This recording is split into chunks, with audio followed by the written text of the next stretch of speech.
There we go. All right. Welcome everybody to the intro to the 29er class. My name is Federico Oncino. I'm working with the 29er class East. On the panel for today, we have Steve McCrive. I'm sure Steve can let himself hands up, and he's from the West Coast. We have Audrey Staples. She's out of Montreal on the East. And then we have Chris Waters from the Atlantic. At the same time, we have Carl Martin from the Sail Canada, and I believe we have as well some of the provincial coaches from Ontario. Um, so moving on the agenda for today, we have the 29er Class Association, who we are, everything you want to know about the boat, the facts, some myths about it, the 29er pathways, beyond the pathways. We're going to be chatting as well about the international class and in North America. And the most important thing, the 2025 season, to make sure that you mark on your calendar because there is a lot of happening. And obviously, at the very end, we're gonna let you guys ask any questions related to a region or any of the questions that we were not able to address tonight. So, what is our mission? Obviously, from a class perspective, we really want to promote this class. We want to foster, we want to really encourage all the 29er class in Canada. Our main purpose is to give a structure for the information that you guys can get from a 29er perspective. We really want to get a really good community going on. We are volunteer run. We are an incorporated association, and we are affiliated with International 29er class, and we do have a WinAthlon account. Um, the other main purpose is, as I mentioned before, we really want to make sure that we create a really nice environment around this. I think that is one of the most cool classes you can see around your lake, your oceans. So definitely, we're really excited for this 2025. Um, we do sponsor some events like that, obviously the 29er Canadian National Championship. We have the 29er Grand Prix Series, and we do as well support the class at the North American Championship, as well as some regional events, which everybody's full aware that we also run some clinics for class members across Canada. So moving next, we have our first presenter here, Chris. It's Welcome, all everybody. yours. Thank you, Fede. My name's Chris Waters, Sail Nova Scotia High Performance Director. Sort of taken over all the responsibilities of, Coach Waldy, who have been working out here for the last 4 or 5 years. So really excited to be part of this whole program, and this is a really great initiative that the class does are these calls. So what is the 29er? Well, it's a boat. It's a two-person boat, single trapeze. So one person hikes and the other person is hooked into a harness. And as you can see, the back of the boat is relatively flat, and so it's like a skiff design. And having seen this boat for a long time, it's a great boat. You look at it, and it's built really well. So over the last 25, 30 years, this boat has been only been made stronger. Every time that they do a refit on it. So great boat. The skiff difference. Okay, so the three F's here. Fun. It is fun. The boat, having been able to sail it a few times myself, it's a cool little boat, and you can still car top it. So super fun boat. Fast. I love that we made a point here. It's 2 times faster than the Club 420, in case you need to do that math quick. But yeah, you can see that the boat hits great speeds. And then fluctuating. Yeah, I mean, having watched this class race, you can go to sides upwind, and you can go to sides downwind. So there's a lot of variance and whatnot that happens. throughout a race. So fluctuating scores. Next slide. The 29er is too pricey. Well, I mean, look at those prices there across all the boats. They're all expensive. I think that's really, apparent in our sport. But I do believe that when you do get into a double-handed boat, you can save a little bit of cost there if you do it right. Especially if you have a partner who's also crafty and is willing to maybe put some effort into an older boat. I think one of the points that they make here is that these boats are quite strong, and even older boats have a lot of great value. So it's not the same as some other classes where a couple of years goes by and maybe that boat isn't as fast as the other one, but a new one. But I feel like the more work sometimes you put into the 29er, sometimes maybe a little bit better it will get after you put some effort into it. So the strict one design on the foils and sails is also great, a little bit different than other classes as well. So that's always good for saving money on costs and stuff. And I think I've hit all those points. Next slide. Maintenance. Yeah, this one I went over, and while the maintenance costs might not be high, the time you will spend to maintain will be. So know that a lot of the efforts that go into the 29er are a lot of your time, and being able to splice and take care of all your kit and whatnot, especially on these boats, is more time consuming than it is on the costs. And I think the sails have quite a good longevity to them, and if you take care of everything on the boat, you can have it last quite a long time. As far as repairs go, your first year you're going to probably spend most of your time gel coating and just the little dings, but those are mostly cosmetic. So still really great boat when it comes to being able to maintain. And I think that just comes from years of this boat being around, and usually the longer the boat sticks around, the more of the smaller things that they tackle and they fix to make sure they're bulletproof.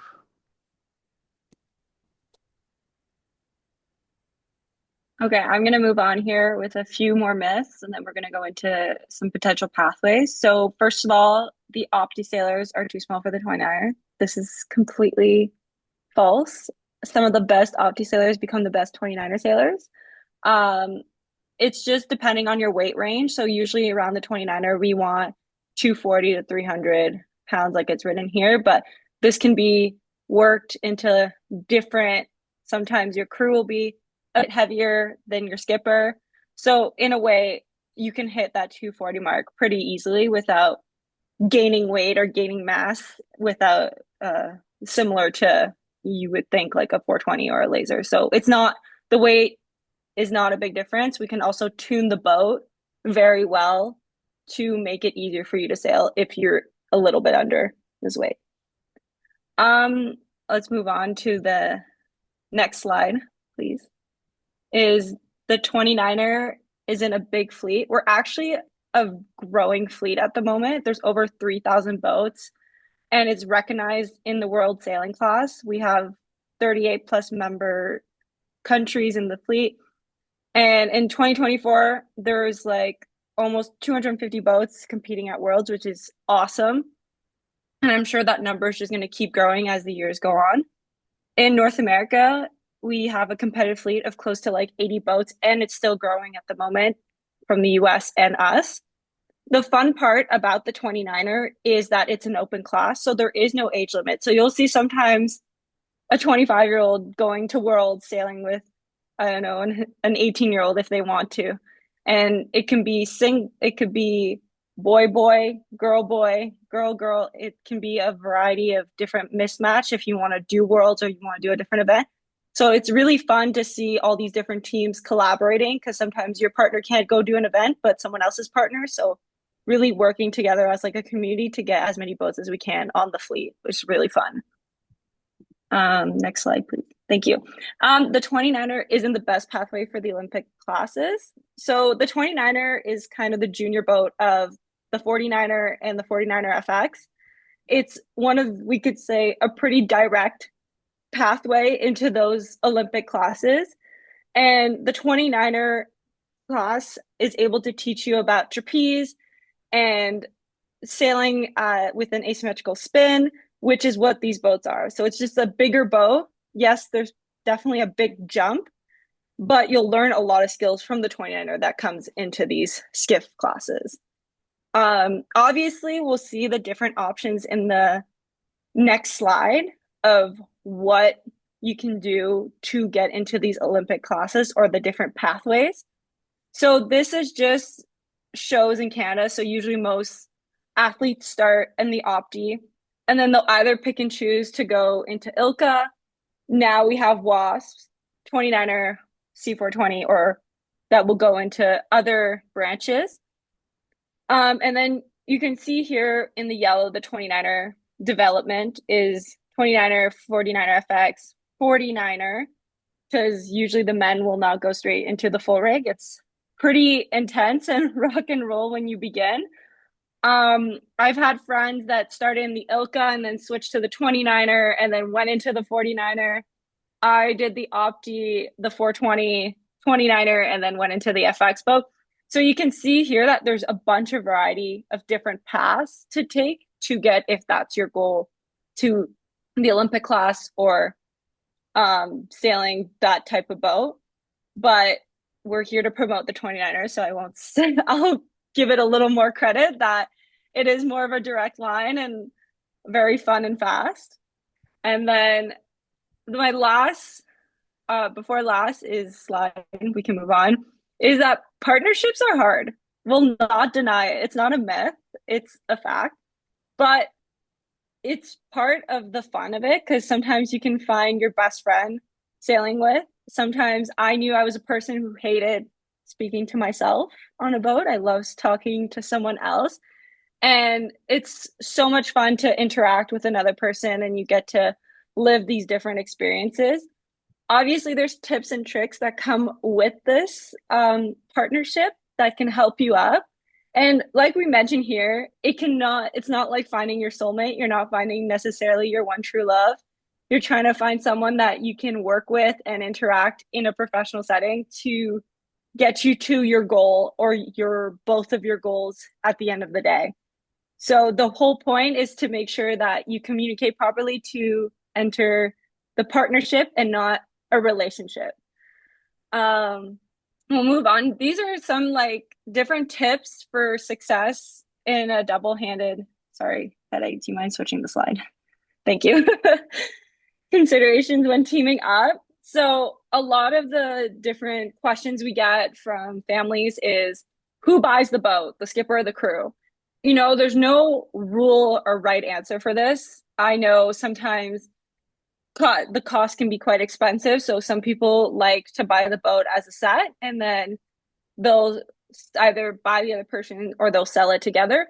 Or you can buy the boat as one person and you assume all the costs. Parents, there is less involvement than the Opti. Your kids have grown up. They're usually around 14 or 15 and going into 17 or 18 sometimes. So they are a bit more mature. We always have, depending on your class, a pre-season meeting to ensure like everyone's on the same page. But this is really the kids or the athletes that get more involved with the partnering up, and you're really successful to have prior meetings before to figure out finances, scheduling, and goals. Oh, sorry, can you please go back? Yep. I'm sorry, just having some technical difficulties here. Sorry. Yep. Thank you. Third point is scheduling. The 29er class goes on the road a lot. We are, like we said at the beginning, a community. We love to train together. We love to work together. So you're not very much at your home club. I would say most of the summer. Most of the time in August, we're all in Kingston working together. And you have to be realistic, communicate your goals with your partner. You know, some people have school as a priority, different capabilities. Funding is also important, but we always post the schedule ahead. So you can always look at it with clarity and decide what is most realistic for you as a team. And lastly, the big is communication. You spend a lot of time together, more time, I would say, with your partner than any family member sometimes. Um, so please, like, if you have any like personal issues or like something that can affect the performance, don't be shy to discuss it. It can be very much in a neutral setting with your coach or with some a sports psychologist or someone that can help you get through this with your team partner, especially if you have a big regatta coming up. So sometimes it's important to over communicate so that these little personal issues don't come up in the world or a big explosion at a major event. So usually the 29er sailors, we do about 3 seasons together. And then sometimes we move on to the development class, but it's very variety depending on what age did you get into the 29er and how much experience you have. Let me see, we can move on. Next slide. Awesome. Thank you, Audrey. Steve McBride here. I'm from the West. I live in Victoria. I'm with the Royal Victoria Yacht Club and BC Sailing. Do a little bit of work with Sail Canada when I can. So you will probably run into myself and all of the coaches that are on this call as you travel across the country or internationally to try to figure out this awesome boat. There is this, I want to do a little myth busting here. Is that, the myths I'm going to swim more than I sail? I'm like, well, unfortunately, that's fact. Just at the beginning, I think it's really, really important to recognize that whenever you're switching classes, doesn't matter, it's Opti to laser or 420 or 29er, there's a steep learning curve. This boat is very, very technical. It's very, very technique based. It's not necessarily a strength based boat, although that does help. And a lot of people get into this class and then they start to develop that sort of that fitness goal that really comes in quite early because it does make your life easier. Is it a year of swimming? It can be. Depending on what part of the country you're in. But again, like there's a moment that happens with most 29er sailors where they're 15, 18 knots, they've been struggling, and suddenly the boat just looks balanced. And then the coach is like, okay, we've arrived, and now we can start working on other skills. Because that beginning, and this is like good coaching, as I said, there's great coaches on this call, and I trust all of them to work with my athletes as much as I would expect them to have me work with theirs, is that you do the right things early and the swimming goes away. The stability in the boat, it is very unstable. It's got a super narrow water line, has a minimum amount of rocker. So it is very, very challenging, and it needs to be sailed a specific way. So listening to your coaches and understanding what needs to be done really gets you through that right away. I think one of the interesting things about this class, and having talked with Julian Bethwaite, who designed it, is like he designed the boat to hold water after a capsize for about 20 seconds. The scuppers at the back drain it out at about that rate. So it kind of creates like a little bit of a keel effect. So you get some balance after you capsize. So you can kind of get yourself sorted and then get going. But it doesn't matter what you do, you're going to step up and go out in like more breeze, and it's going to be a new challenge. And it's really important to be like, go back to the basics in that new breeze, learn the basics, and then, hey, you unlock that next level.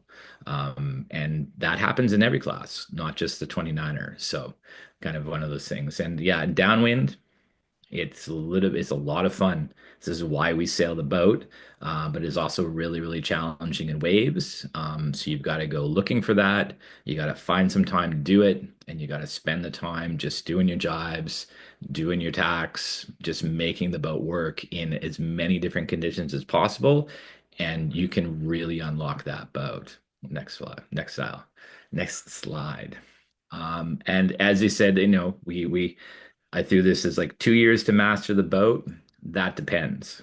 I think some people could sail the boat and never master it. But that's okay because this is a transitional boat. You'll be moving through this onto something else. How you move in, I think, is also really critical here because there's so many people that are sailing the boat now that people are aging out, moving on into the 49er FX, moving to university, different goals come up. They weave in and out of the sport. So there's a lot of opportunity to partner with experienced people. So you can actually really, really master this class quite quickly, like under 2 years, and some people it could take longer. As I said, some people may never, ever be able to master the boat, and that's fine because they can then move on. And oddly enough, the 49er and the FX are more stable. So this boat really sets you up well for that. Talk to the coaches. We are traveling all over the world, working with other coaches from other nations, talking about what they're doing, how they're tuning, how they're changing things. Little mods, like we were just at the Worlds last year in Denmark, and we came home with 3 great ideas that we've incorporated into our boats, and oddly enough, makes it way easier to sail. So those are really, really cool things you can do with a boat. It's a strict class rule, but there are some options for personalization that like I want this on my boat. I can do that because it is allowed, right? So you can do really cool little tricks like that. It's not all the way to a 470 because that's a ridiculous amount of rope. But it is on that, you look into a 49er and you're like, hey, I have the same thing on my 29er. So a lot of that stuff trickles down into our class, which is really cool. Next slide. We're not supported. That's not true. You've got, as I said, amazing coaches on this call. We've got really great programming across this country. We, as a West Coast program, work like quite extensively with the prairies as well. So, anybody in the prairies, like you're going to find yourself out in Vancouver, Victoria, doing a training camp, working with us. And we're very open. All our training camps are open, as I think it is across all of the country. And in each region, there are excellent coaches. We did in 2024 provide support for identified 29er athletes who want to compete at the world stage. We don't know the plan for 2025. That's coming up. But again, for example, we were just talking on the call, like, hey, we are going to Lake Garda in the beginning of July. Does anybody have any other teams that want to come along? When you're ready for that stuff, there are teams already out there doing it. And usually for a cost sharing or just experience, we will be there to support you. We're well integrated with the US ODP. We have great training with them. We have some great folks, the US and internationally. You can go train in Villamora with a variety of teams and a variety of programs. It is absolutely supported by Sail Canada. It's still the Canada Summer Games boat. It is part of the Youth Champs. It is part of the Youth Worlds. For sure is completely a supported class. Next slide. College and university sailing. It works probably better than the other classes. Don't want to throw them completely under the bus, but the 29er is very challenging to sail. So when you're stepping into a 420 or an FJ, it doesn't matter if you're a skiff crew or a skiff skipper. Often they all end up on the helm because they're just way more adept at boat balance and quick thinking in those short races, which college and university sailing is all about, is that they're very, very good at transitioning those skills into those other classes. Starting in our boat is incredibly challenging because it doesn't maneuver as well. So when you get a boat that's more maneuverable, like a 420 or an FJ, it's easier.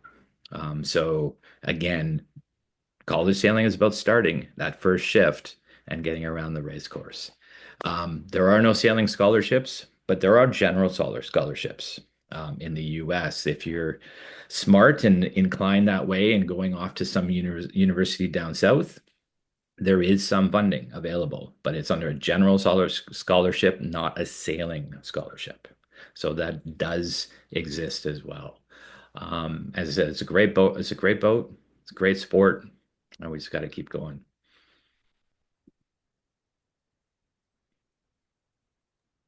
I think this is my slide. I'm Kyle. I'm the Olympic Development Coordinator at Sail Canada, and one of the things that I'm always excited about is our Youth World. So I thought we'd take this time to talk a little bit about where the Youth Worlds fits in the whole program, and maybe it's not the first year you jump into the 29er, but who knows? We've seen it happen, I think, in the past. But as Steve mentioned, the 29er is one of the classes at Youth Worlds, and it's pretty cool. I think it was talked about a little bit earlier on in the presentation that it it isn't limited to just male crews or female crews. We've got mixed in the Youth Worlds too. Actually, last year the one of the divisions was won by a mixed team. So you can find any partnership, whatever works best, and you can carry through. It's pretty cool. So this year. The Youth Worlds is going on in Vila Moura, Portugal, December 12th to 20th. Nice timing with school, kind of end of summer. And the trials are going to be at the Canadian Youth Championships in Kingston. That's August 21st to 24th. And then in the criteria to participate is, I think it's the screen that said there, Fede's head is blocking it. For no later than December 31st, 2013. So if you're younger than that, you're in, and then you just be able to represent Canada at according to World Sailing, which basically means you sail for Canada, or you haven't sailed for another country at an open Worlds in the previous couple of years. So that's Youth Worlds. It's exciting. It's a cool thing to be part of, and with the 29er in there, it's a pretty good opportunity in the class.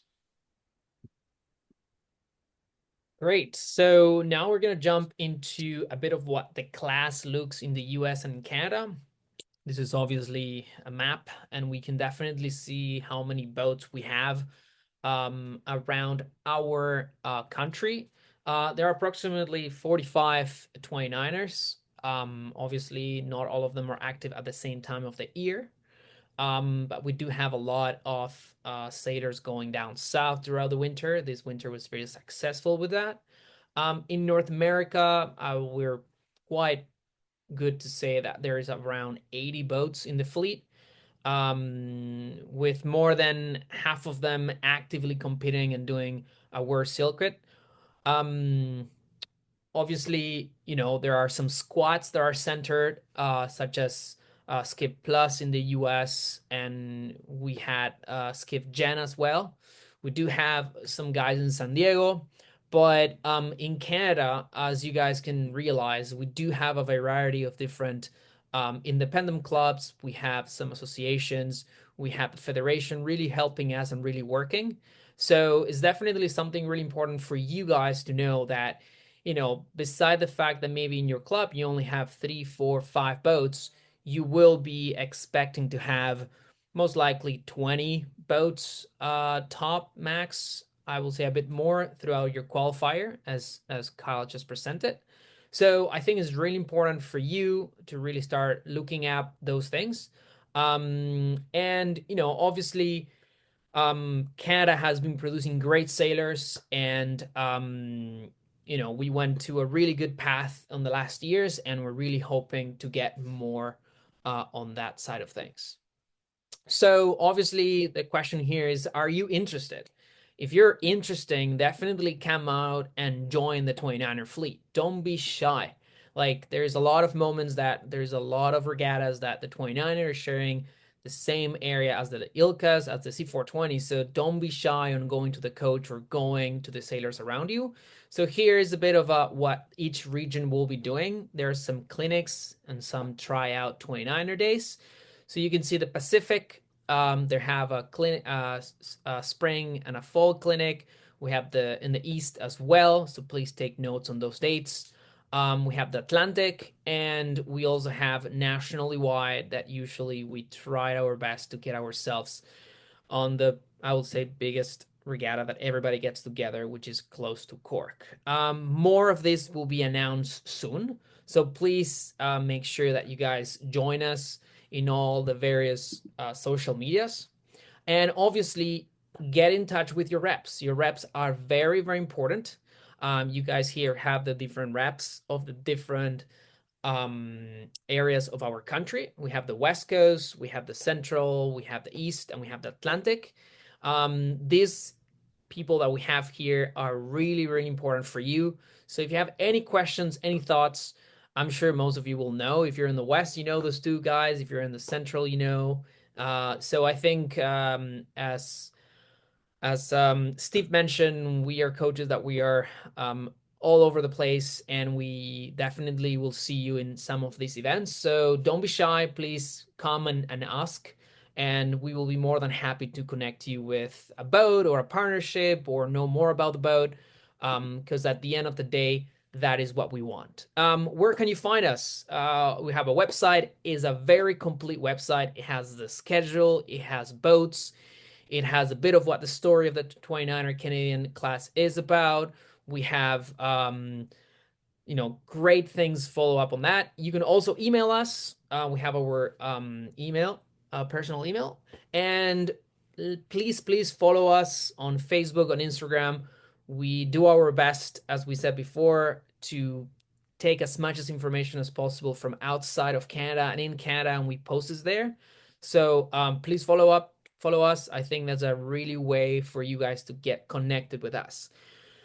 So there's a small video at the end, but before we jump into that one, if there's any questions, please put your hand up. More than happy to reply your questions, and if not, obviously, you can left us your question on the chat. So let me just go over with the video. Hope